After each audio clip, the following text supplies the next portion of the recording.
Okay ان شاء الله. بسم الله الرحمن الرحيم. رب اشرح لي صدري ويسر لي امري واحلل عقدة من لساني يفقهوا قولي. اللهم اني اعوذ بك من علم لا ينفع ومن قلب لا يخشع ومن نفس لا تشبع ومن دعوة لا يستجاب لها. اللهم ارنا الحق حقا وارزقنا اتباعه وارنا الباطل باطلا وارزقنا اجتنابه. اللهم صل على محمد وعلى آل محمد كما صليت على إبراهيم وعلى آل إبراهيم إنك حميد مجيد. اللهم بارك على محمد وعلى آل محمد كما باركت على إبراهيم وعلى آل إبراهيم إنك حميد مجيد. تو انشاءاللہ تعالی ہم لوگ آج کی کلاس شروع کرتے ہیں. ہم لوگوں نے لاسٹ ٹائم ایک ریویو کیا تھا رمضانوں کے بعد، اور اس کے اندر جو ہے الحمدللہ ہم لوگوں نے کافی جو پرانی کلاسز تھیں ان سب کو بریفلی ریویو کیا تھا. تو اس میں ہم نے یہ پڑھا تھا کہ کائنات کیسے بنی، تخلیق انس و جن اور فرشتے کیسے ہوئے، اللہ تعالیٰ نے کس طرح ان کو تخلیق کیا. پھر 1,24,000 پیغمبر آئے، سوری یہ ٹائپو ہے، 1,24,000 پیغمبر آئے. پھر قرآن شریف میں 25 پیغمبروں کا ذکر ہے. اس دوران دنیا کی مختلف تہذیبیں آئیں، رسول اکرم صلی اللہ علیہ وسلم کی پیدائش ہوئی. رسول اکرم صلی اللہ علیہ وسلم کی زندگی کے پہلے 40 سال تک ہم لوگوں نے پڑھا تھا، اور ہم لوگ اب اس پر پہنچے تھے کہ اب حضور اکرم صلی اللہ علیہ وسلم کو وہی مل رہی تھی، وہی ملنے والی تھی سن 610 عیسوی میں. تو پچھلی کلاس میں جو ہم نے کور کیا تھا حضور اکرم صلی اللہ علیہ وسلم کی پیدائش سے لے کے ان کے 40 سال تک کی زندگی. تو اس میں ہم نے دیکھا تھا کہ ان کی پیدائش سے پہلے ہی ان کے والد کا انتقال ہو گیا. پھر 6 سال کے تھے تو ان کی والدہ کا انتقال ہو گیا. پھر 8 سال کے تھے تو ان کے دادا کا انتقال ہو گیا. پھر وہ ان سب کی کسٹڈی میں رہتے ہوئے پھر وہ حضرت ابو طالب کی کسٹڈی میں آ گئے تھے، پھر ان کے ساتھ رہے. پھر جب ان کا انتقال ہو گیا تو پھر اس کے بعد پھر ان کی سپورٹ کو کوئی نہیں رہا تھا. تو وہ بہت ہی مشکل حالات کو گزارتے ہوئے چیزیں آگے بڑھ رہی تھیں. تو اس کے بعد پھر جو ہے جب وہ بہت ینگ تھے، تین ایج میں تھے، تو انہوں نے اپنی جو پہلی جاب شروع کی وہ ایز اے شیپرڈ شروع کی کہ بکریاں وغیرہ چراتے تھے تاکہ کوئی تھوڑا بہت پیسہ ملے، اپنے چچا کی ہیلپ کر سکیں وہ. تو اس کے بعد پھر انہوں نے تھوڑا سا اپنے آپ کو پروموٹ کیا اور تجارت میں شامل ہوئے. پہلے تجارت میں انہوں نے مختلف لوگوں کے ساتھ کی. پھر حضرت ختیجہ کے سمجھیں کہ ٹریڈنگ ایجنٹ بن گئے. پھر حضرت ختیجہ نے ان سے جب ان کے اوپر بہت زیادہ ٹرسٹ محسوس ہوا تو انہوں نے شادی کا پیغام بھیجا، اور حضور اکرم صلی اللہ علیہ وسلم کی حضرت ختیجہ الکبریٰ سے شادی ہو گئی سن 595 عیسوی میں. اچھا، تو اب جب حضور اکرم صلی اللہ علیہ وسلم 40 سال کے ہوئے سن 610 عیسوی میں، تو ان کے اوپر پہلی وحی نازل ہوئی. یہ رمضان کا مہینہ تھا، 610 ہجری 610 عیسوی. حضور صلی اللہ علیہ وسلم کی ایج 40 ایئرس تھی اور غار حرا میں تھے. تو ان پر اللہ تعالیٰ نے جبرائیل علیہ السلام کے ذریعے اپنی پہلی وحی بھیجی. تو جبرائیل علیہ السلام آئے اس وقت، اور حضور اکرم صلی اللہ علیہ وسلم اس غار میں جایا کرتے تھے کیونکہ ان کو حقیقت کی تلاش تھی، حق کی تلاش تھی. تو ظاہر بات ہے ان کا دل تو معصوم تھا، اور اللہ تعالیٰ نے ان کو ہر قسم کی آزمائش سے بھی گزارا ہوا تھا ساری زندگی. لیکن ظاہر سی بات ہے ابھی ون آن ون اللہ تعالیٰ سے یا جبرائیل علیہ السلام سے کوئی بات چیت نہیں ہوئی تھی. تو جب اللہ تعالیٰ نے جبرائیل علیہ السلام کے ذریعے ان کو وحی بھیجی تو اس وقت وہ غار حرا میں تھے. تو جبرائیل علیہ السلام آئے اور انہوں نے کہا ان سے کہ اقرا یعنی ریڈ یعنی پڑھو. تو وہ بہت زیادہ گھبرا گئے اور انہوں نے کہا کہ میں پڑھا ہوا نہیں ہوں. پھر حضرت جبرائیل علیہ السلام نے دوبارہ کہا، پہلے ان کو اپنے ساتھ بھیج کے ان کو اپنے سینے کو ان کے بہت زیادہ پریس کیا اور پھر کہا کہ پڑھو. تو انہوں نے پھر دوبارہ کہا، وہ بہت زیادہ گھبرا گئے تھے، ڈر گئے تھے، لیکن انہوں نے پھر کہا کہ پڑھو. تو حضور اکرم صلی اللہ علیہ وسلم نے پھر کہا کہ میں پڑھا ہوا نہیں ہوں. پھر تیسری دفعہ جب جبرائیل علیہ السلام نے کہا پڑھو تو اس کے ساتھ پھر یہ کہا کہ اقرا باسم ربک الذی خلق خلق الانسان من علق اقرا وربک الاکرم الذی علم بالقلم علم الانسان ما لم یعلم. یہ 5 آیتیں تھیں جو پہلی وحی کے ذریعے پہلی وحی کے دوران حضور اکرم صلی اللہ علیہ وسلم تک پہنچی. تو اس کا بیسیکلی ہم سب کو مطلب پتا ہوگا، لیکن میں ایک دفعہ پڑھ دیتا ہوں کہ اللہ تعالیٰ حضور اکرم صلی اللہ علیہ وسلم سے مخاطب ہے اور کہہ رہا ہے کہ اپنے رب کے نام سے پڑھیے جس نے سب کو پیدا کیا، انسان کو خون بستہ سے پیدا کیا، پڑھیے اور آپ کا رب سب سے بڑھ کر کرم والا ہے جس نے قلم سے سکھایا، انسان کو سکھایا جو وہ نہ جانتا تھا۔ Read in the name of your Lord who created. It is he who created man from clots of blood. Read your Lord is the most bounteous who has taught the use of the pen. He has taught men what he did not know. تو پہلی وحی جب حضور اکرم صلی اللہ علیہ وسلم کے آئی تو اور جبرائیل علیہ السلام چلے گئے تو اب حضور اکرم صلی اللہ علیہ وسلم کے ساتھ یہ پہلا واقعہ تھا، تو وہ بہت زیادہ کانپنے لگے، گھبرائے، تو واپس گھر آئے حضرت خدیجہ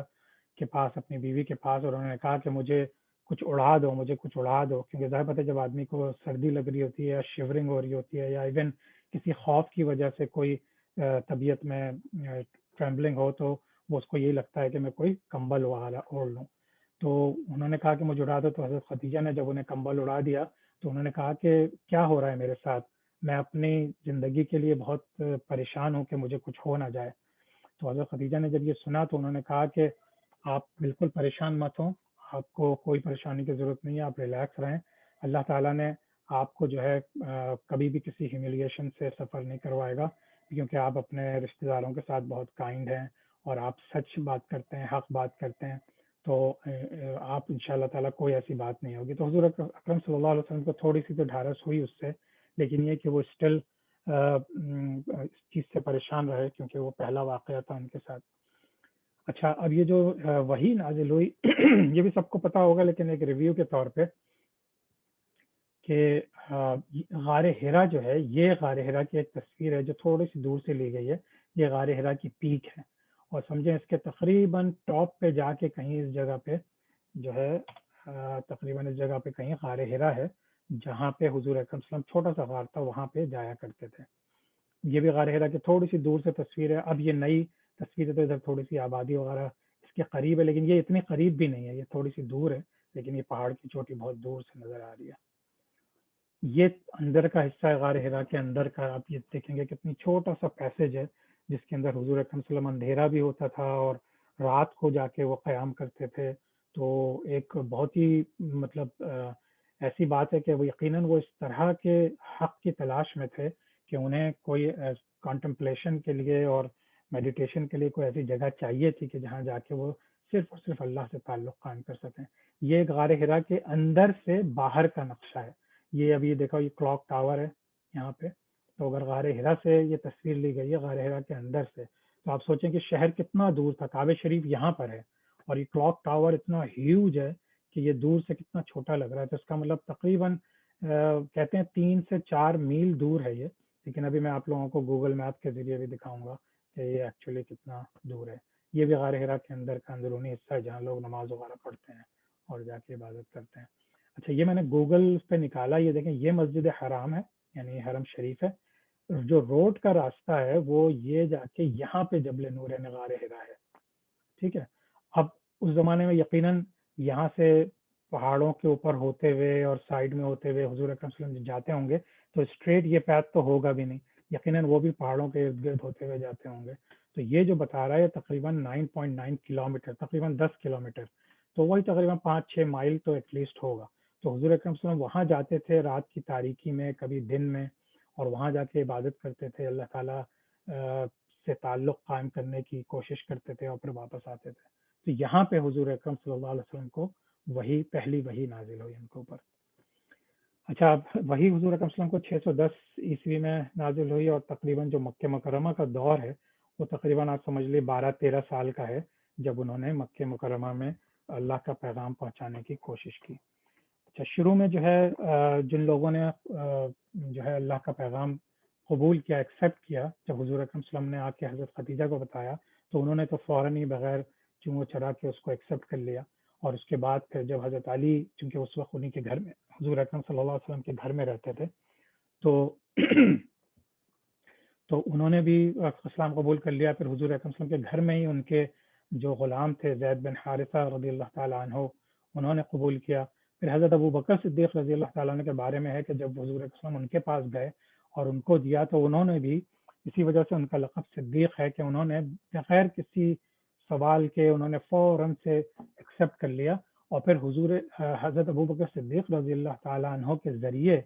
پھر حضرت عثمان بن عفان، حضرت زبیر بن عوام، عبد الرحمن بن عوف، سعد بن ابی وقاص، طلحہ بن عبید اللہ، یہ سارے مشہور صحابہ ہیں، لیکن یہ وہ لوگ ہیں جنہوں نے شروع میں ہی حضرت ابوبکر صدیق رضی اللہ تعالیٰ عنہ کے پیغام مزید ان تک پہنچانے پہ انہوں نے فوراً قبول کر لیا۔ اچھا، تقریباً پہلے 3 سال میں حضور اکرم صلی اللہ علیہ وسلم کی بہت کوششوں کے بعد اور صحابہ کی کوششوں کے بعد صرف 40 لوگ اسلام کے دائرے میں آئے تھے، اور ظاہر سی بات ہے کہ وہ سارے جو 40 لوگ تھے پھر وہ سب ایسے سمجھدار اور عقل مند، اور ان کے اندر لیڈرشپ کی صلاحیت اور ان کے اندر ایک ویژن تھا جو حضور اکرم صلی اللہ علیہ وسلم سے وہ سیکھتے تھے یہ تمام چیزیں اور پھر اس کو آگے پھیلاتے تھے۔ تو اس طرح سے آسانی تو ہو رہی تھی کہ بہت اچھے لوگ حضور اکرم صلی اللہ علیہ وسلم کو فوراً مل گئے تھے، لیکن جیسا کہ آپ سب کو پتہ ہے کہ وہاں پہ قریش کا قبیلہ اور قریش کے سردار وہ سب حضور اکرم صلی اللہ علیہ وسلم کے خلاف ہو گئے تھے، اور انہوں نے بہت ظلم و ستم ڈھائے، نہ صرف حضور کے اوپر بلکہ تمام صحابہ کے اوپر، اور پھر جو غلام تھے اس زمانے میں خاص طور سے ان لوگوں کے اوپر۔ اور ان لوگوں میں جو شروع میں جنہوں نے اسلام قبول کیا، ان لوگوں میں اس طرح کے ینگ ٹین ایجرز بھی تھے۔ آپ ٹین ایجر سے مراد سمجھیے کہ 15 16 17 18 سال کے بچے، جن لوگوں کو ہم آج سمجھتے ہیں کہ وہ بالکل ہی ینگ ایج میں ہیں، لیکن سبحان اللہ انہوں نے اللہ کے پیغام کو ایکسیپٹ کیا۔ ان لوگوں کے کچھ کے نام یہ ہیں: زبیر بن عوام رضی اللہ تعالیٰ عنہ، سعد بن ابی وقاص رضی اللہ تعالیٰ عنہ، طلحہ بن عبید اللہ، عبد الرحمن بن عوف، عبداللہ بن مسعود، سعد ابن زید رضی اللہ تعالیٰ عنہم اجمعین۔ تو یہ وہ لوگ تھے جو بالکل ینگ تھے، لیکن یہ کہ انہوں نے اپنے بڑوں سے یا اپنے دوسرے جو صحابہ تھے، ادھر ان کے والد یا ان کے استاد یا حضور اکرم صلی اللہ علیہ وسلم سے ڈائریکٹ انہوں نے یہ میسج دیا اور آگے سیکھنا شروع کیا۔ عبداللہ بن مسعود کے بارے میں روایت ہے کہ وہ جب انہوں نے اسلام قبول کیا تو وہ اپنی بکریاں چرا رہے تھے، تو ان کو کسی نے پیغام پہنچایا، تو انہوں نے فوراً سے ایکسیپٹ کیا، اور پھر انہوں نے 20 صورتیں حضور اکرم صلی اللہ علیہ وسلم سے ڈائریکٹ سیکھیں، اور پھر انہوں نے مزید قرآن حضور اکرم صلی اللہ علیہ وسلم سے صحابہ سے سیکھا، اور پھر آگے ان چیزوں کو مزید بڑھا دیا۔ اسی طرح سے جب 3 سال کے بعد، جب ابھی ہم مزید ذکر کریں گے انشاءاللہ، کہ جب پیغام جو ہے آگے اعلان کیا، پہلے تو 3 سال تک صرف چھپ کے تبلیغ ہوئی تھی اور پہاڑوں پہ اور کہیں جا کے نماز وغیرہ پڑھ لیا کرتے تھے، لیکن اس کے بعد پھر ان کو ضرورت ہوئی کہ یہ تمام مسلمان آپس میں مل کے کوئی بات چیت کریں، کوئی ایک دوسرے کو اللہ کا پیغام پہنچائیں، قرآن شریف پڑھ کے سنائیں یا کوئی میٹنگ کریں۔ تو اس کے لیے پھر ایک صحابی تھے، صحابی کا نام تھا الارقم، ان کا نام آتا ہے الارقم بن الارقم، تو ان کے والد صاحب کا بھی نام شاید یہی تھا۔ تو ان کے گھر میں، یہ بالکل صفا پہاڑی کے پاس ہے، ہم ابھی تصویر بھی دکھائیں گے، صفا پہاڑی کے پاس ان کا گھر ہوتا تھا، وہاں پہ دار الارقم بنایا گیا جہاں پہ یہ سب لوگ ملتے تھے۔ اچھا، اور وہ ضابط یہ جگہ جو تھی وہ ایز اے مسجد، اسکول اور میٹنگ پلیس کے استعمال ہوتی تھی۔ تو جب یہ پیغام اللہ تعالیٰ نے قرآن شریف میں سورہ حجر میں جب ان کے یہ صورت نازل ہوئی، سورہ حجر کی، فَاصْدَعْ بِمَا تُؤْمَرُ أَعْرِضْ عَنِ الْمُشْرِكِينَ، یعنی سو تو کھول کر سنا دے جو تجھے حکم دیا گیا ہے، اور مشرکوں کی پرواہ نہ کر، یعنی therefore declare openly what you are commanded and turn away from disbelievers or polytheists۔ تو بیسیکلی اس موقع پہ اب اللہ تعالیٰ نے، کیونکہ اللہ تعالیٰ کی مسلسل حضور اکرم صلی اللہ علیہ وسلم کے پاس ہدایت آ رہی تھی، تو انہوں نے جو ہے اللہ نے اس وقت آ کے یہ بہتر جانا کہ اب حضور اکرم صلی اللہ علیہ وسلم جو ہیں وہ کھل کے اسلام کی دعوت قریش مکہ کو اور مکہ کے جتنے دوسرے رہنے والے ہیں ان لوگوں تک پہنچا دیں۔ یہ بھی ایک بہت بڑا چیلنج تھا، بہت بڑی پرابلم تھی، کیونکہ اسی 3 سالوں میں اچھے خاصے ظلم ابو جہل نے اور ولید بن مغیرہ نے اور اس طرح کے لوگوں نے بہت زیادہ کیے ہوئے تھے، تو وہ لوگ بہت پریشان تھے، لیکن بہرحال اللہ تعالیٰ کی طرف سے حکم تھا۔ تو جب یہ حکم آ گیا اللہ تعالیٰ کی طرف سے کہ اب یہ پیغام کھل کے پہنچا دیا جائے، تو حضور اکرم صلی اللہ علیہ وسلم صفا کے پہاڑ پہ، جو لوگ نے وہاں حج یا عمرہ کیا ہے ان کو پتہ ہے صفا اور مروہ کے درمیان سائی ہوتی ہے، جو صفا کا پہاڑ ہے اس کے اوپر کھڑے ہو کے حضور اکرم صلی اللہ علیہ وسلم نے اناؤنس کیا، اور اس زمانے کا ایک طریقہ ہوتا تھا کہ کس طرح لوگوں کو جمع کریں، تو وہ زور سے آواز لگاتے تھے یا صباحا، تو لوگ قریب آتے تھے۔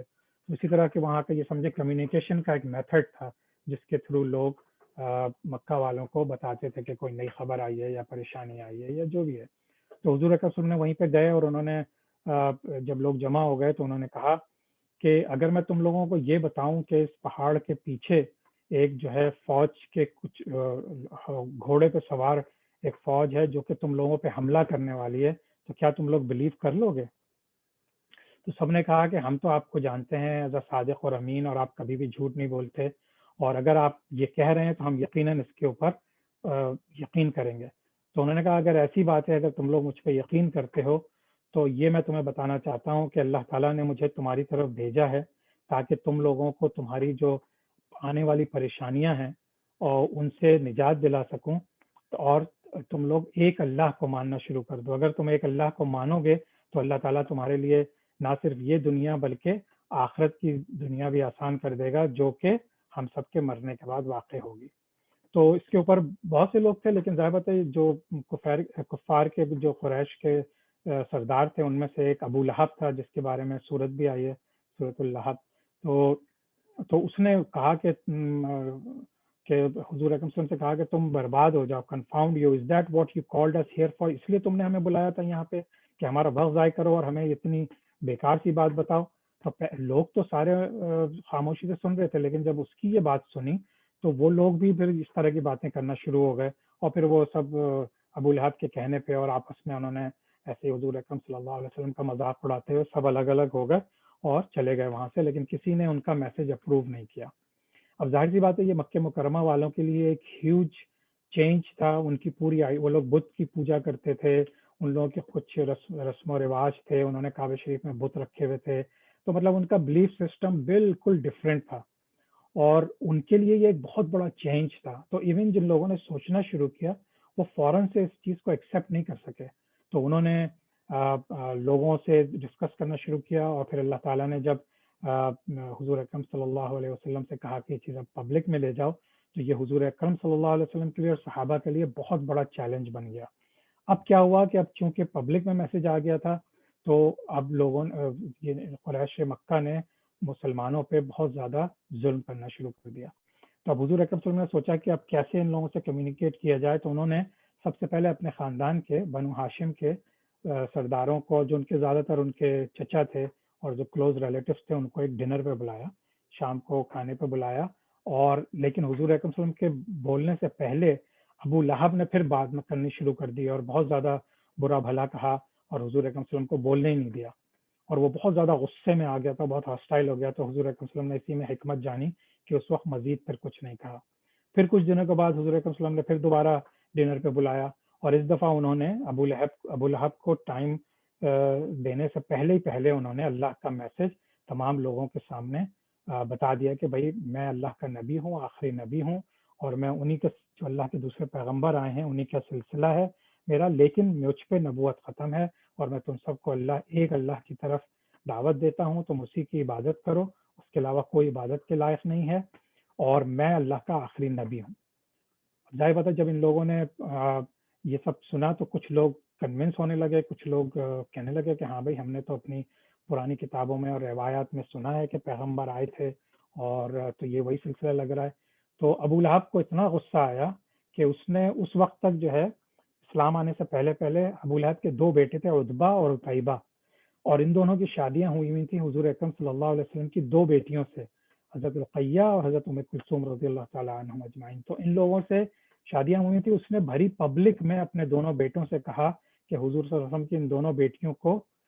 طلاق دے دو, اور انہوں نے فوراً طلاق دے دی. اب یہ بذات خود ایک اتنا ہیوج یعنی ٹف ٹائم تھا حضور اکرم صلی اللہ علیہ وسلم کے لیے کہ ان کی اپنی بیٹیوں کو, وہ بھی ایک نہیں 2 بیٹیوں کو اچانک سے طلاق ہو گئی. لیکن ظاہر سی بات ہے جب انسان کسی کام میں کمیٹڈ ہوتا ہے, اور خاص طور سے جب اللہ تعالیٰ کا رسول ہے, تو انہوں نے یہ ساری پریشانیاں اور سب چیزیں برداشت کیں. اور پھر یہاں تک کہ ابو لہب کی جو وائف تھی ان کا نام تھا جمیل عروہ بنت حرب, وہ ابو سفیان کی بہن بھی تھی, انہوں نے بھی اپنے شوہر کو بہت سپورٹ کیا, اور پھر وہ سب کچھ کیا, وہاں کی جو عورتیں تھیں یا مرد تھے ان سب کو بہت بری طرح سے حضور اکرم صلی اللہ علیہ وسلم کے بارے میں جھوٹی باتیں بتا کے اور کہا کہ یہ یہ نعوذ باللہ پاگل ہو گیا ہے اور اس کے جادو کرنا آ گیا ایسے سو آن، بہت ساری باتیں ہوئی. لیکن یہ کہ جو ایک سپورٹ تھی حضور اکرم صلی اللہ علیہ وسلم کو، وہ تھی حضرت ابو طالب کی. اچھا، حضرت ابو طالب کی پروٹیکشن میں حضور اکرم صلی اللہ علیہ وسلم تھے حضرت عبد المطلب یعنی اپنے دادا کے انتقال کے بعد سے. تو وہ بھی ایک اس وقت کے سمجھیں اپنے قبیلے کے سردار تھے، تو اس وجہ سے ان کی چلتی تھی. تو انہوں نے ان کو پروٹیکشن دی اور انہوں نے کہا کہ اس کو کوئی پریشانی نہیں پہنچائے گا، کوئی تنگ نہیں کرے گا، اور جس کو بھی کوئی بات کرنی ہے تو مجھ سے بات کرے. تو حضور اکرم صلی اللہ علیہ وسلم کو تھوڑی سی اس کے اوپر تسلی ہوئی. لیکن بہرحال حضرت ابو طالب نے بھی اسلام کو قبول نہیں کیا، وہ بھی سوچ میں ہی پڑے ہوئے تھے. تو پھر مکہ والوں نے سوچا کہ ٹھیک ہے، پھر ہم حضرت ابو طالب کے پاس ایک ڈیلیگیشن بھیجیں گے جو ابو طالب سے جا کے بات کرے گا. یہ واقعہ تقریباً سمجھیے 1-2 سال کے بعد کا، تقریباً 3 سال کے بعد کا. تو ڈیلیگیشن جو ہے اس میں جو لوگ تھے وہ تھے عتبہ بن شیبہ، یہ ربیہ کے بیٹے تھے، عبد الشمس قبیلے کے ابو سفیان تھے، امیہ خاندان کے الاسود ابن مطلب تھے، ابو جہل، عمر بن حشام اس کا اصلی نام تھا، ابو جہل کو سب جانتے ہیں، الولید ابن مغیرہ یہ بھی مخزوم قبیلے کے سردار تھا، اور دوسرے تھے. تو وہ ابو طالب کے پاس گئے، حضرت ابو طالب کے پاس، اور ان سے کہا کہ بھائی یہ نئے اپنے ایک نئے خدا کی بات کرتا ہے، یہ ہمارے سارے خداؤں کو جھٹلاتا ہے، اور ہمارے آبا و اجداد نے آج تک جو کچھ بھی ہمیں سکھایا ہے اس کے خلاف بات کرتا ہے. تو اگر تم نے اس کو نہیں سمجھایا تو یہ ہرٹ ہو سکتا ہے، یعنی ہم میں سے کوئی اس کو ہرٹ کر سکتے ہیں، اس کو نقصان پہنچا سکتے ہیں. تو حضرت ابو طالب نے ایک دفعہ تو سن لیا، پر جب ان کے پاس بہت پریشر بڑھا تو انہوں نے پھر حضرت حضور اکرم صلی اللہ علیہ وسلم کو اپنے پاس بلایا اور ان سے کہا کہ کوشش کرو کہ تم ان چیزوں سے باز رہو اور ایسی باتیں نہیں کرو کہ جس سے ہمارا قبیلے کے درمیان پھوٹ پڑے اور سب آپس میں ایک دوسرے کے دشمن ہو جائیں. تو تم کوشش کرو کہ یہ چیزیں باتیں نہیں کرو ایسی. تو حضور اکرم صلی اللہ علیہ وسلم اس وقت جذبات میں تھے، کیونکہ اللہ تعالیٰ کی طرف سے ان کو ظاہر سی بات ہے پورا یقین تھا، اور ان کو یہ تکلیف بھی تھی کہ لوگ کیوں نہیں دیکھ پا رہے جو وہ دیکھ رہے ہیں. تو انہوں نے ایک مشہور سٹیٹمنٹ ہے جو انہوں نے کہا کہ اپنے چچا کو مخاطب کیا کہ چچا، اگر یہ لوگ میرے ایک ہاتھ میں سورج اور ایک ہاتھ میں چاند بھی رکھ دیں گے، مجھے اتنا کچھ دے دیں گے، پھر بھی میں جو ہوں اللہ کی طرف بلانا بند نہیں کروں گا، اور میں کوئی ایسی چیز نہیں کروں گا کہ جس سے اللہ کے میسج کو نہ پہنچایا جا سکے آگے، انٹل کہ مجھے کچھ ہو جائے یا میں پیرش ہو جاؤں، میں ختم ہو جاؤں، لیکن میں اللہ کے پیغام کو پہنچانا ختم نہیں کروں گا. تو حضرت ابو طالب کو اپنے بھتیجے کے جذبات پہ اور ان کی سچائی پہ بہت زیادہ مطلب ان کے دل میں اس بات کی قدر ہوئی، اہمیت ہوئی، اور وہ بھی ایموشنل ہوئے، اور انہوں نے کہا ٹھیک ہے، آج سے تمہیں کوئی تنگ نہیں کر سکے گا، جو تم کر رہے ہو کرتے رہو، اور تمہیں میری پروٹیکشن حاصل ہے. تو حضور اکرم صلی اللہ علیہ وسلم اس بات پہ بہت خوش ہوئے، اور انہوں نے پھر اپنا اللہ تعالیٰ کو جو پیغام پہنچا رہے تھے سب کو، وہ انہوں نے جاری رکھا. اچھا، مسلمانوں کے تنگ کرنا شروع ہو گئے تھے کفار مختلف طریقوں سے. تو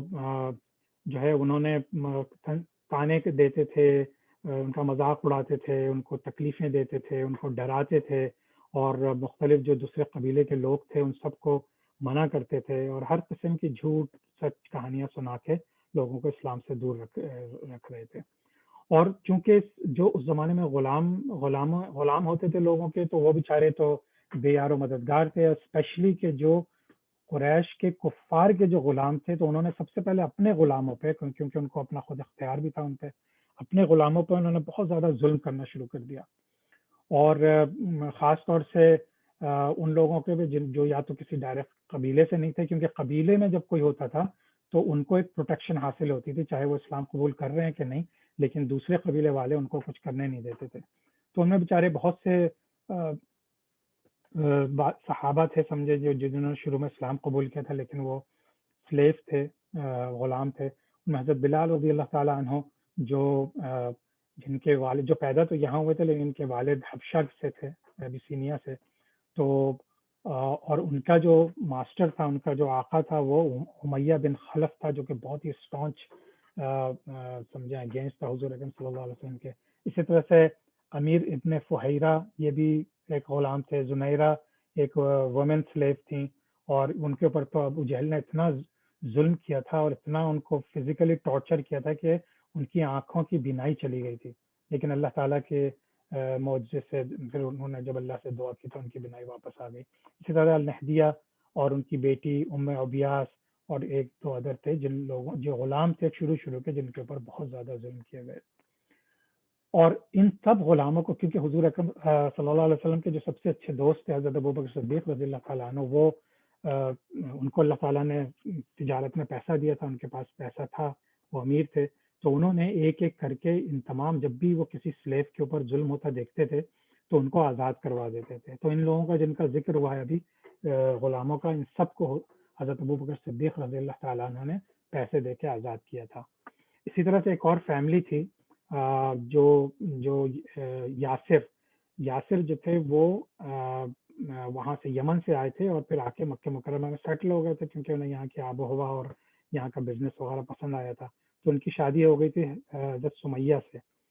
اور پھر ان کا بیٹا تھا عمار۔ تو سب سے پہلے عمار بن یاسر نے اسلام قبول کیا حضور اکرم صلی اللہ علیہ وسلم کے ہاتھ پہ، اور پھر وہ اپنے گھر ان کا پیغام لے کر آیا تو کچھ ہی دنوں میں ان کے ماں باپ نے اسلام قبول کر لیا۔ اب جب اسلام قبول کر لیا تو ان دونوں کے اوپر بہت زیادہ ظلم ہونے لگے، اور ان کو اس طرح ہوتا تھا کہ ان کو زمین کے اندر صرف ان کا چہرہ باہر ہوتا تھا اور پورا زمین کے اندر گاڑ دیا جاتا تھا، ان کو پتھر مارے جاتے تھے، ان کو بہت بری طرح سے ٹارچر کیا جاتا تھا۔ ابو جہل حضرت سمیہ کے پیٹ میں خنجر گھونپ دیتا تھا، مطلب ہر طرح کے جو ظلم ہو سکتے تھے، اور بس یہ کہتے تھے کہ تم اسلام سے باہر آ جاؤ، یعنی کہہ دو کہ تم نے یہ جو نیا مذہب لے کر آئے ہیں محمد صلی اللہ علیہ وسلم سے چھوڑ دیا۔ اور فائنلی حضرت سمیہ شہید ہو گئیں، اور پھر ان کے شوہر حضرت یاسر بھی شہید ہو گئے، اور یہ دونوں جو ہیں سمجھیے حضرت سمیہ اسلام کی پہلی شہید خاتون ہے، اور حضرت یاسر جو تھے یہ اسلام کے پہلے مرد سمجھے شہید ہیں۔ تو حضرت عمار جو تھے ان کے بیٹے، وہ ان کے اوپر بھی ظلم چلتے رہے، لیکن انہوں نے ظاہر سی بات ہے اپنی زندگی جاری رکھی۔ تو ایون کے جو قریش کا جو ظلم تھے وہ صرف غلاموں کے لیے نہیں تھے، وہاں کے جو بہت بڑے بڑے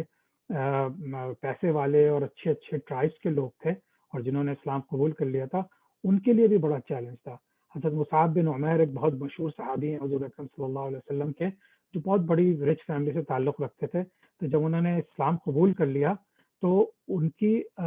اپنی فیملی اور اپنی ماں نے ان کو سمجھے جیل کی طرح بند کر دیا تھا، ان کو امپریزن کر دیا تھا فار اے لانگ ٹائم۔ حضرت عثمان بن عفان کو ان کے چچا نے ایک پول سے باندھ دیا تھا کہ تم پہلے اس حق سے انکار کرو تو ہم تمہیں چھوڑیں گے۔ تو یہ سارے ظلم ہو رہے ہیں، اتنے بڑے بڑے، حضرت عثمان بن عفان one of the most richest person in Mecca تھے، اور ان کے ساتھ دیکھیں کیا ہوا۔ حضرت سعد بن ابی وقاص بہت مشہور صحابی ہیں حضور صلی اللہ علیہ وسلم کے، ان کی والدہ نے ان کے اوپر اتنا پریشر ڈالا، روزانہ ان کو اتنے جس طرح تان تشنے یا تکلیف دہ باتیں بولنا یا حضور صلی اللہ علیہ وسلم کے لیے ایسے الفاظ استعمال کرنا جو بہت تکلیف دہ تھے۔ تو ایک دن انہوں نے بہت ہی غصے میں اور شدت جذبات میں آ کے انہوں نے کہا کہ اگر میرے اندر 1000 روحیں بھی آ جائیں تو میں کبھی بھی اسلام نہیں چھوڑوں گا، یعنی کہ ہر روح کو ختم کر دیا جائے میں پھر بھی اسلام نہیں چھوڑوں گا۔ یہ جذبات تھے شروع کے صحابہ کے۔ ایک دفعہ حضرت ابوبکر صدیق رضی اللہ تعالیٰ عنہ کو اتنا انہوں نے مارا، لیکن جب ان کو اتنا مارا کہ وہ بے ہوش ہو گئے، لیکن جب وہ ان کی آنکھ کھلی تو انہوں نے اپنے حضور اکرم صلی اللہ علیہ وسلم کو اپنے پاس دیکھا تو وہ اس طرح کے ہو گئے کہ جیسے کچھ ہوا ہی نہیں۔ تو سبحان اللہ، یہ حالات تھے اس مکہ مکرمہ کے، ایک طرف صحابہ کا جوش اور جذبہ اور صدق دل سے حضور اکرم صلی اللہ علیہ وسلم کے اوپر ایمان لانا، اور دوسری طرف کفار کے اتنی زیادہ ریشہ دوانیاں۔ اچھا، اسی طرح سے ایک واقعہ ہے کہ ولید بن مغیرہ مخزومی کی رسول اللہ صلی اللہ علیہ وسلم کے پیغام کے خلاف سازش، وہ بھی ایک سردار تھا، تو اس نے کچھ لوگوں کو جمع کیا۔ حج کا جب وقت ہوتا تھا تو مختلف جگہوں سے بہت سے حاجی آتے تھے، یعنی سعودی عرب کے مختلف ٹرائب سے، ایون شام سے اور دوسری جگہوں سے۔ تو جو ہے اس نے کہا کہ اب حج کے موقع پہ لوگ آئیں گے اور جب حضور اکرم صلی اللہ علیہ وسلم کا پیغام سنیں گے تو وہ تو پھر ہمارے لیے مشکل ہو جائے گی۔ اگر ان لوگوں نے اسلام قبول کرنا شروع کر دیا تو وہ اپنے علاقوں میں جا کے اسلام کی باتیں کریں گے اور ہم لوگ جو ہیں پھر اپنے یہیں رہ جائیں گے۔ تو اس نے کیا کیا کہ اس نے اپنے پورا گینگ بلایا، گروپ جو اس کے لوگ تھے ان سے بیٹھ کے مشورہ کیا کہ بتاؤ ہم کیا کریں۔ سب نے اپنی اپنی تدبیریں بتائیں کہ ان کو کہہ دیتے ہیں کہ وہ ان کا وہ ذہن ان کا صحیح نہیں ہے، وہ پاگل ہو گئے ہیں نعوذ باللہ، اور ان کا وہ فارچون ٹیلر ہیں، وہ مطلب اسی طرح کی بہت سی چیزیں کر کے لوگوں نے مشورے دیے کہ وہ جادوگر ہیں، وہ کاہن ہیں. لیکن ولید بن مغیرہ کو کوئی چیز سمجھ میں نہیں، اس نے کہا نہیں، یہ سب چیزیں تو جھوٹی ہیں، جو بھی ان کو دیکھے گا وہ تو سمجھے گا کہ بھئی وہ سچے آدمی ہیں. تو بہرحال جب اس کو کچھ بھی سمجھ میں نہیں آیا تو اس نے کہا ٹھیک ہے، ہم یہ کہیں گے کہ یہ ایک جادوگر ہیں، لیکن یہ ایک ایسے جادوگر ہیں جو باپ بیٹوں کو لڑوا دیتے ہیں، میاں بیوی کو لڑوا دیتے ہیں، اور جو ہے ٹرائبس کو ٹرائبس کے اگینسٹ لڑوا دیتے ہیں. تو یہ تو بہت ہی فساد والی چیز لے کر آئے ہیں. تو اور یہ بات اس لحاظ سے صحیح تھی کہ ظاہر سی بات ہے کہ جس شوہر نے اسلام قبول کر لیا، اگر اس کی بیوی نے نہیں کیا تو وہ بیوی کو چھوڑ دیتا تھا، اگر باپ نے اسلام قبول کر لیا تو وہ بیٹے کو چھوڑ دیتا تھا. تو یہ بات تو صحیح تھی، لیکن یہ کہ پیغام حق تھا. تو وہ اس چیز کو غلط انداز سے، اور اس نے کیا کیا کہ ٹیمیں بنائیں، اور اس نے مکہ مکرمہ کی سرحدوں کے اوپر جا کے جتنے لوگ تھے بہت سارے لوگوں کو سرحدوں پہ بٹھا دیا کہ جیسے حجاج کرام آپ کے اس باؤنڈریز میں، مکہ مکرمہ کی باؤنڈریز میں داخل ہوں تو ان سب کو یہ بتا دو کہ بھئی ایسا سلسلہ ہے، تو حضور اکرم صلی اللہ علیہ وسلم کو سننا نہیں، وہ جو تم سے کہیں وہ، اور وہ جادوگر ہیں تو وہ اگر تم سنو گے تو تمہارے اوپر اثر ہو جائے گا. تو بہت سے لوگ اپنے کانوں میں انگلیاں رکھ لیتے تھے اور ان کی بات نہیں سنتے تھے، لیکن اللہ نے اپنا پیغام پہنچوانا تھا. تو اب ان لوگوں میں سے چند لوگوں نے تو یہ کیا، لیکن کچھ لوگ جو ہیں وہ کیوریس ہو گئے، اور کچھ لوگ جو ہیں وہ مطلب یہ کہ کم از کم نہیں بھی مانا، لیکن اپنے اپنے ٹرائبز میں جا کے، اپنے قبیلوں میں، اپنی کمیونٹیز میں جا کے انہوں نے ذکر کیا کہ بھئی ایک آدمی ہے محمد کے نام سے قریش میں، اور وہ بات کرتا ہے صرف ایک اللہ کی عبادت کی اور تمام بتوں کی پوجا چھوڑنے کی، اور فرشتوں پہ ایمان رکھنے کی، اور ساری باتیں جو اسلام نے ہمیں تعلیمات دی ہیں. تو یہ اس نے آٹومیٹیکلی یہ کیوریوسٹی کریٹ کر دی مختلف لوگوں میں، اور ان کے اندر ایک بہت سے لوگوں نے تو یہ سوچا کہ بھئی ہم جا کے خود اپنی آنکھوں سے پھر دیکھیں گے. تو وہ جو انسانی فطرت ہوتی ہے، تو الحمدللہ ہوا یہ کہ یہ جو کفار کی سازش تھی وہ بجائے اس کے کہ ان کے کام آتی، وہ بیک فائر ہو گئی، اور اسی طریقے سے اسلام کی تبلیغ کا ایک کام شروع ہو گیا. یعنی حضور اکرم صلی اللہ علیہ وسلم کتنا مشکل تھا کہ وہ پورے وفد بنا کے بھیجتے مختلف علاقوں میں اور جبکہ مکہ مکرمہ میں اتنے ظلم و ستم ہو رہے ہیں، تو اللہ نے ان کی مدد کی اس طریقے سے. اچھا، ایک اور ان کا سردار تھا عتبہ بن ربیعہ. تو وہ ذرا بہت ہی پڑھا لکھا، سمجھدار، اور بہت ہی اچھے خاندان کا سمجھا جاتا تھا. تو اس کو انہوں نے بھیجا، سارے کفار نے مل کے، کہ تم جاؤ اور جا کے جو ہے لوگوں کو یہ بتاؤ کہ ان کو حضور اکرم صلی اللہ علیہ وسلم سے کہو کہ بھائی تمہیں اگر پیسہ چاہیے تو ہم تمہیں بہت زیادہ پیسہ دے سکتے ہیں، اگر تمہارا مقصد پیسہ حاصل کرنا ہے. تمہیں اگر عزت چاہیے، آنر چاہیے، تو ہم تمہیں بہترین پوزیشن دے دیں گے قریش میں، تمہیں چیف بنا دیں گے، تمہیں تخت و تاج دے دیں گے، جو تمہیں چاہیے وہ تمہیں کر دیں گے. اگر اگر واقعی تمہارے اندر کسی نے جادو کر دیا تم پر، تو ہم جتنا بھی پیسہ لگے گا اور دور دور سے لوگوں کو بلائیں گے اور تمہارا علاج کروائیں گے. یعنی اس نے ہر طریقے سے حضور اکرم صلی اللہ علیہ وسلم کو یہ کرنا چاہا کہ بھائی تم یہ میسج دینا چھوڑ دو، اور ہم تمہارے لیے سب کچھ کرنے کو تیار ہیں، ایون تمہیں بادشاہ بنانے کو تیار ہیں. دعوت حضور اکرم صلی اللہ علیہ وسلم نے جو ہے وہ یہ سب چیزیں تو ان کو نہیں ماننی تھی، کیونکہ اللہ تعالیٰ ان کے سامنے بالکل ایک اس طرح تھے جیسے ہم دیکھ رہے ہوں اللہ کو. تو ان کا تو ایمان اپنے بیسٹ لیول پہ تھا، جتنے پوری انسانیت سے زیادہ بیسٹ لیول پہ ایمان تھا. تو انہوں نے اس سے پوچھا، ربیعہ نے جب اپنی بات کر لی، عتبہ بن ربیعہ نے، تو حضور صلی اللہ علیہ وسلم نے پوچھا کیا are you finished, are you done, تم نے بات مکمل کر لی؟ تو اس نے کہا ہاں. تو پھر حضور اکرم صلی اللہ علیہ وسلم نے سورہ حامیم سجدہ کی کچھ آیتیں تلاوت کی، اور وہ اتنی میزمرائزنگ اور اتنی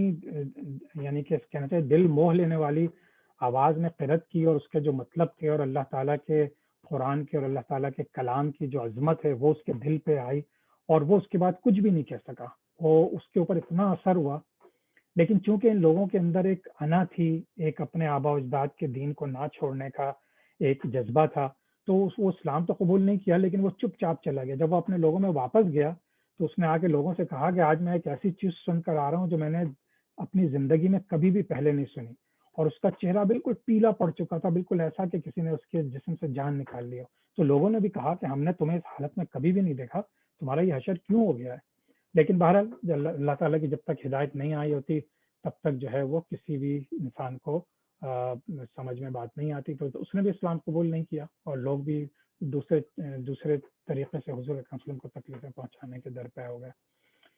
اچھا، یہ دارالارقم کا میں ذکر کر چکا ہوں، تو اس کی میں آپ کو ایک تصویر دکھا دیتا ہوں کہ یہ دارالارقم ہے۔ آپ سمجھیے کہ یہ حرم شریف ہے، یہ کعبہ شریف ہے، اور دارالارقم اب اس زمانے میں تو قریب قریب مکانات تھے، سارے گھروں تھے یہ، اور یہ دارالندوہ ہے، اگر یاد ہو کہ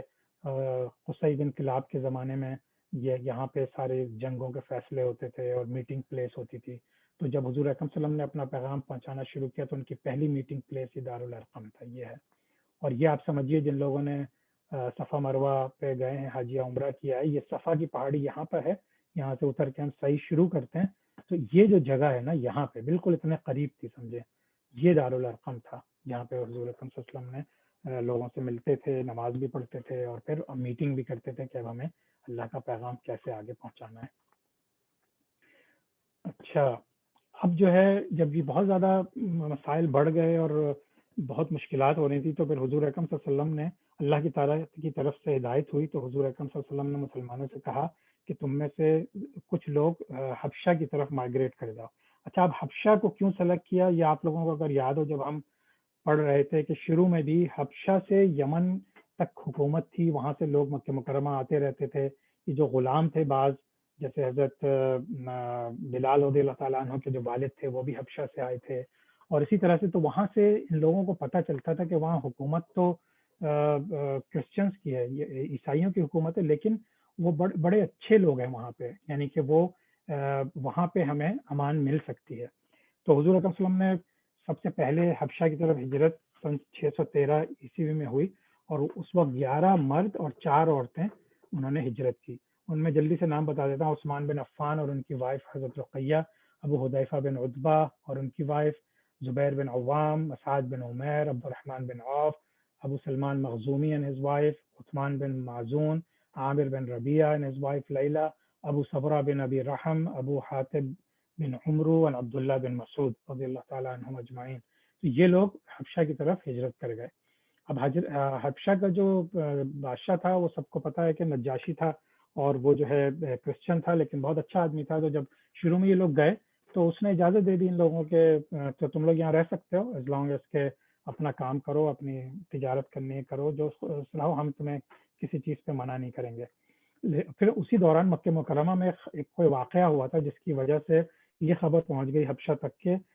زیادہ تر قریش جو ہے وہ مسلمان ہو گئے ہیں، تو ہم واپس چلے جاتے ہیں۔ تو ان میں سے کئی لوگ واپس آ گئے، لیکن جب وہ قریب پہنچے مکہ مکرمہ کے تو انہیں پتہ چلا کہ یہ خبر غلط تھی اور ابھی تک مسلمانوں کو اسی طرح ظلم جاری ہے۔ تب اس زمانے میں کوئی کمیونیکیشن سسٹم تو تھا نہیں کہ کوئی پتہ چل جاتا پہلے سے، تو ان لوگ پورا سمجھیں یہ ریڈ سی جو ہے کراس کر کے گئے تھے، تو واپس آئے، اور واپس آ کے انہوں نے جب یہ دیکھا تو کچھ لوگ پھر یہیں ٹھہر گئے مکہ مکرمہ میں، اور کچھ لوگ واپس چلے گئے۔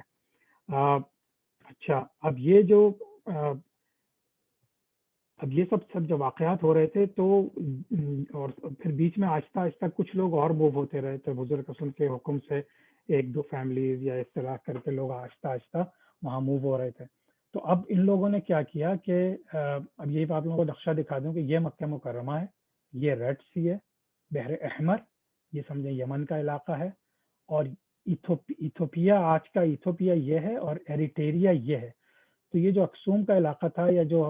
حبشہ کا جو علاقہ کہلاتا تھا جہاں پہ مائگریٹ کیا تھا،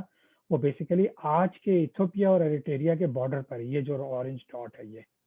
تو یہاں پہ مکہ مکرمہ سے یہ پورا سمندر کراس کر کے لوگ آئے تھے، تو سوچیں مہینوں لگ سکتے ہیں، مہینوں لگ گئے ہوں گے، ہفتوں لگ گئے ہوں گے، کس طرح سے کشتی پہ انہوں نے سفر کیا ہوگا۔ تو بہرحال تو یہ سمجھیے، اور یہ اب ایک اور نقشہ ہے جس میں یہ یمن اور یہ سارا اس زمانے کا نقشہ ہے جس زمانے میں یہاں پہ آپ سمجھیے ایکسوم ابھی بھی ایک علاقہ ہے، یہاں کا بھی ہم نے ذکر کیا تھا جب حضرت ہیکل سلیمانی کے دوران کے جب وہاں سے تابوت سکینہ غائب ہوا تھا، تو ایک روایت یہ بھی ہے کہ تابوت سکینہ سمجھیں یہاں فلسطین سے یہاں لے کے کچھ لوگ آ گئے تھے، کچھ لوگ مائگریٹ کر کے آئے تھے، تو آج بھی یہیں کہیں وہ کھویا ہوا ہے۔ بہرحال یہ قصہ ہم لوگوں نے اس کا تفصیل سے ذکر کیا ہے پہلے۔ تو اسی طرح سے اب یہ دیکھیں مدینہ منورہ کی طرف مائگریشن ادھر ہوئی تھی، بالکل اپوزٹ سائڈ پہ، اور حبشہ کی طرف مائگریشن ادھر ہوئی تھی۔ اچھا، اب یہ جب لوگ جاتے رہے اور دوسری دفعہ جب حبشہ کی طرف ایک بڑا قافلہ گیا، تو اب اس کے ساتھ جو ہے مکہ کے کفار نے اور ان کے جو بڑے تھے انہوں نے حضرت عمرو بن العاص جو ابھی تک مسلمان نہیں ہوئے تھے، حضرت عبداللہ ابن ابو ربیعہ، ان دونوں کو بھیجا کہ تم جا کے نجاشی سے بات کرو، اس کے لیے بہت زیادہ تحفے تحائف اور چیزیں، اچھی چیزیں لے کے گئے، اور اس سے بات کی کہ بھئی یہ چونکہ وہ کرسچن تھا تو ان سے بات کی کہ ہم یہ لوگ ہمارے یہاں سے بھاگ کر آ گئے ہیں، اور ان کے کسی آدمی نے یہ پیغام پہنچایا ہوا ہے، اور وہ جادوگر ہے، اور بہرحال جو بھی باتیں کر سکتے تو اس نے بہت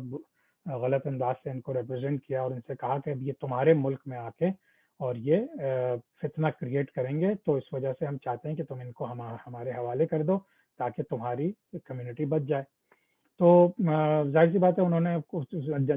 نجاشی نے کہا کہ نہیں بھائی وہ لوگ ہیں، عام لوگ ہیں، میں ان کو مجھے کوئی اعتراض نہیں ہے۔ تو پھر انہوں نے سوچا کہ اب چونکہ یہ کرسچن ہے تو انہوں نے کہا کہ اچھا یہ تو تمہارے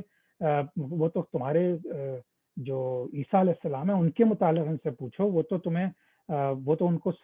وہ نبی تو مانتے ہیں، لیکن ان کے اندر وہ ساری حضور اکرم صلی اللہ علیہ وسلم کو ان سے بھی بڑا مانتے ہیں۔ تو جب اس نے یہ سنا تو اس نے کہا اچھا، تو اس نے کہا انہوں نے بلایا اس گروپ کو، تو اس وقت حضرت جعفر ابن ابی طالب تو وہ ساتھ تھے اس یعنی کہ حضرت جعفر جو تھے وہ ابو طالب کے ایک بیٹے تھے جو اس دوسرے والے اس کے ساتھ آئے تھے، دوسرے گروپ کے ساتھ، تو وہ بھی تو اس گروپ میں تھے، وہ لیڈ کر رہے تھے۔ تو جب انہوں نے نجاشی نے ان کو اپنے کورٹ میں بلایا اور ان سے کہا کہ بھائی تم عیسیٰ علیہ السلام کے بارے میں کیا کہتے ہو، تو حضرت جعفر بن ابی طالب رضی اللہ تعالیٰ عنہ نے سورہ مریم کی کچھ آیات ریسائٹ کی، اور نجاشی کے اوپر اس کا اتنا، کیونکہ اس میں صاف صاف حضرت عیسیٰ علیہ السلام کی عزت اور احترام کے ساتھ ذکر تھا، اور یہ بھی ذکر تھا کہ وہ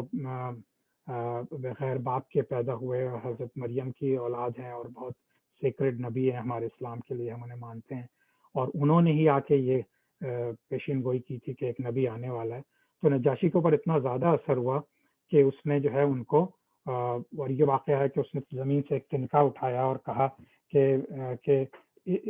یعنی بخدا اس تنکے سے بھی زیادہ ڈفرینٹ بات نہیں ہے، یعنی کہ بالکل سچ سچ بات ہے جو ہماری انجیل نے ہمیں بتایا ہے، جو ہمارا ریلیجن ہے وہ بالکل اس بات کو 100% مانتا ہے۔ تو پھر اس نے ان کو کہا، ان لوگوں کو واپس بھیجا، ان کے جتنے انعام اور کرام لے کر آئے تھے، تحفے تحائف، وہ سب ان کو واپس کر دیے، اور ان کو کہہ دیا تم لوگ جاؤ، ہم ان لوگوں کو یہاں سے نہیں نکالیں گے، یہ آرام سے یہاں رہ سکتے ہیں۔ اچھا، اب یہ یہاں تک ہم لوگ انشاءاللہ پڑھیں گے، اس کے بعد اب میرے خیال میں ٹائم بھی آلموسٹ ہو رہا ہے، تو پھر ہم اگلی دفعہ انشاءاللہ شروع کریں گے کہ حبشہ کے بعد پھر مکہ مکرمہ میں جو حالات پیدا ہوئے، اور پھر کس طرح سے حضور وسلم کا طائف کا سفر ہوا، اور پھر مدینہ منورہ کے مائگریشن کے حالات کیسے پیدا ہوئے، وہ انشاءاللہ ہم اگلے اس میں پڑھیں گے۔ تو اس موقع پہ پھر ہم ختم کرتے ہیں انشاءاللہ، کوشچن آنسر کا سیشن ہم اس کے بعد کر لیں گے۔ تو اب تک کے لیے لیکچر یہیں تک انشاءاللہ۔ سبحانک اللہم و بحمدک، اشہد ان لا الہ الا انت، استغفرک و اتوب الیک۔ السلام علیکم ورحمۃ اللہ وبرکاتہ۔